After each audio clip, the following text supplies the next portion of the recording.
సన్నబియ్యం అన్నం, పాలకూర పప్పు. అంటే మేము వచ్చేసి గుంటూరు జిల్లాలో ఉన్నాం అనమాట. గుంటూరులోనే ఉన్నాము. ఇగో అన్నా క్యాంటీన్ కనిపిస్తుంది కదా, అన్నా క్యాంటీన్లో అన్నం తినామని వచ్చాం అనమాట. చాలా మంది ఏమంటారు అంటే అన్నా క్యాంటీన్లో అద్భుతంగా ఉంటుంది భోజనము, ఒక్కసారి మీరు టేస్ట్ చేయాలని చెప్పారు. అన్నా క్యాంటీన్కి అయితే వచ్చినాం అనమాట. మనోళ్ళు అయితే ఇక టోకెన్లు తీసుకుంటుండు విద్యువాడు. టోకెన్లు దొరికినా ఓ సక్సెస్, గ్రాండ్ సక్సెస్.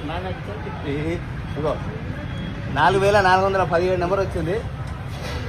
అన్న క్యాంటీన్లో అయితే హ్యాండ్ వాష్ ఇటు ఉన్నది, త్రాగునీరు ఇటు ఉన్నది. చూద్దాం ఇగో లైన్ క్యూ పద్ధతిలో లోపలికి పోవాలి. క్యూ నా ఇంకా క్యూ, నా ముందు క్యూ చూడదు, అంతా లైన్లో ఉన్నది అనమాట. చూస్తారు కదా, ఫ్యాన్లు కూడా 1 కాదు 2 కాదు 7-8 ఫ్యాన్లు ఉన్నాయి. మొత్తం ఫ్యాన్లు అవుతున్నాయి లోపల చూసుకోవచ్చు.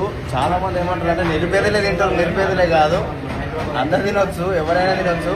ప్రతి ఒక్కరికి సరిపడా భోజనం అయితే ఇక్కడ ఉందని చెప్పేసి అంటారు అనమాట. చూద్దాం. ఇగో చూసుకోవచ్చు, అన్నము, పప్పు, కర్రీ, పెరుగు, పచ్చడి, ఇవన్నీ కేవలం 5 రూపాయలకే అన్న క్యాంటీన్లో అవుతున్నాము. ఇక డ్రింకింగ్ వాటర్ సదుపాయం కూడా ఉన్నది, ఫ్రీ. సన్నబియ్యం అన్నం, పాలకూర పప్పు, వా అద్భుతంగా ఉంది. నిమ్మకాయ తొక్కు, మిల్ మేకర్ కూర, మళ్ళీ తర్వాత పెరుగు. పెరుగు చూడు ఎంత గట్టిగా ఉందో, గట్టి పెరుగు.